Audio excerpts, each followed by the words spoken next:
Will the SafeMoon exchange offer staking as well as lending? Well, member, the community had dived into this, but the material that they had provided has since been taken down. So I can only speculate along with other people on this, but I think it's looking pretty good. Before I get further into that speculation, I just want to let you guys know, as usual, that I am not a financial advisor. This is not financial advice. Everything I'm sharing is my own opinion. It's my own research. I highly encourage you to go do your own research. And with that being said, let's go ahead and move forward with this. I just have this video footage playing in the background. This is going to be on loop. I covered this in more detail in my other video earlier today, so I recommend you guys go check that out. And I also covered some still images regarding the SafeMoon exchange in a video yesterday. So let's go ahead and start with the staking mechanics. If staking is going to be offered, we do need to take into account what kind of staking. Is this going to be something that is locked for a set period of time? Is it going to be a design system where when you actually decide to pull out what you had staked, are you going to only receive a certain amount of it over the course of a period of weeks or months? For example, I've seen similar models where you have a 3-month time span and you're trying to pull it out, and it's actually going to give you 1/12 of your amount each week over the course of that 3 months. That way then you can't flood the market with trying to sell these things. But we're also seeing a shift where a lot of staking mechanisms used by different cryptocurrencies makes it so that you can pull out right away and you can get everything in full right then and there. Another thing to take into account is that this is potentially going to be on an exchange where there's other cryptocurrencies that exist as well. So will there be staking for every crypto that is listed on the centralized exchange, or will it only be for that of SafeMoon? Because if you have the capabilities for all of these other cryptocurrencies as well, then obviously that's a bigger incentive driver as you are now appealing to more communities. You're encouraging more people to come over. There's also significant benefits with staking in the fact that you're reducing down how much is actually in circulation, right? When that is being staked, especially if there is a locking time frame, there's a little bit more of security of mind of knowing that what is currently available on the market is not the full amount. Therefore, if demand goes up and it's high enough, it can definitely help with the price impact. Also keep in mind that when we try to look at market caps, oftentimes people are making the mistake of setting limitations for cryptocurrency. The cryptocurrency industry space is still very young, and the fact that we have mechanisms such as staking available does put it in a very interesting position. Also, in addition, for example, wallets that have a bunch of the tokens that have now been gone. You also have protocols that burn supply. You combine all these elements together, and it makes it easier for the price point of cryptocurrencies to go up. So when people try to make the comparison of a market cap for a crypto in comparison to that of a stock, like for example, Apple or Microsoft or Tesla, that kind of a thing, well, frankly, it's just not really doing it fair justice. It's nice to have a goalpost, but this is a circumstance where the goalpost can definitely be moved and it can fluctuate. It's not a hard set factor.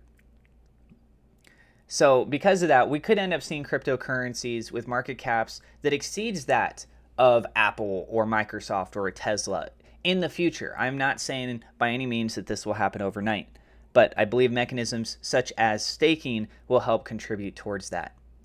So we'll have to wait to see more information regarding the staking side. Let's go ahead and talk more about the lending.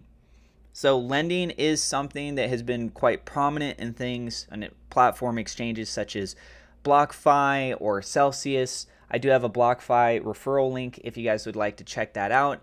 You can find that in the description down below.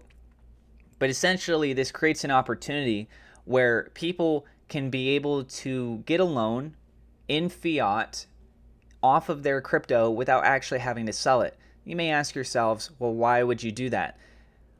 One of the biggest reasons is if you're in the United States of America, it does put you into a different tax category. Whereas if you sell it, you have capital gains tax. But if you decide that you wanted to work off of the lending system, it does have a smaller percentage in relationship to that. On top of it, you also have an opportunity there with your fiat capital. You could potentially be able to come back in depending on what's going on with the market, volatility of the crypto itself. You could create an ample opportunity where you make a nice little play turnover in that circumstance. Realistically, the ultimate goal off of this, though, is that you don't have to sell your crypto. You have fiat. You have an opportunity to be able to get your cryptocurrency back. You got to pay off your debt, correct? So having that could create leverage opportunities, whereas in the end, if it doesn't work out, the exchange is very much likely still going to win in the end. I don't know if they're also going to be doing things such as margin trading. I really don't know. We've seen some other exchanges that have provided this. Typically, you'll see it in foreign countries, and these are with leverage trading. They have times 2, 4, 8. It goes up all the way to 100. I think we're finally at a point now where the 100 has been basically weeded out. I don't know how many exchanges still do that. A lot of them have cut back because it's just way too crazy. But when we're looking at a centralized exchange in the United States, for example, Kraken, you do have certain cryptocurrencies that you can do that margin trading. It's not all, but there are some.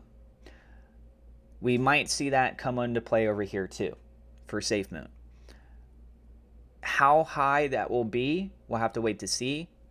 But if they offer it, I would expect anywhere between the range of times 2, times 4.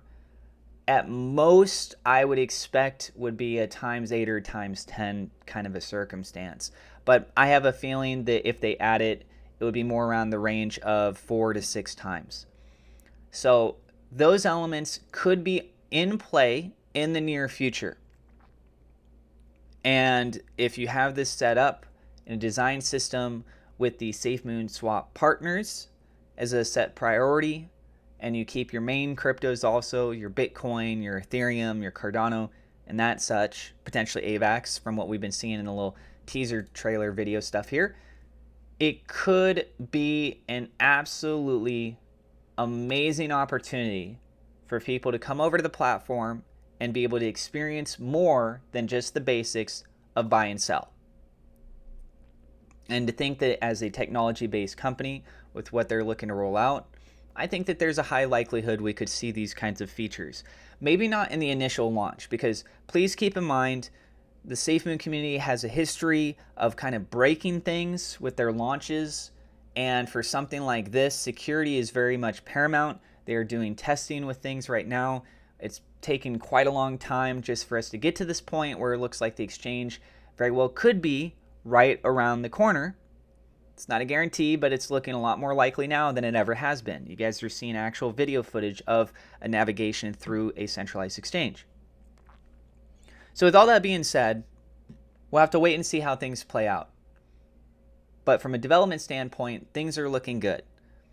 From an option standpoint of what you can do through the platform, it's also sounding pretty good. We'd love to know what your guys' thoughts are, so be sure to tell us down in the comments below. And thank you very much to my Patreon supporters. Double shout out thank you to WeLoveSafeMoon.com, Murat Shaker, Victor Vegas, SafeMoon Oz for being higher level patrons. Also thank you to my YouTube members for your guys' support. Greatly appreciated, guys. Again, I'm not a financial advisor. This is not financial advice. If you're new to the channel, don't forget to hit subscribe. We are so close to 20,000 subscribers. Hit the thumbs up like button. God bless, and we will see you in the next episode.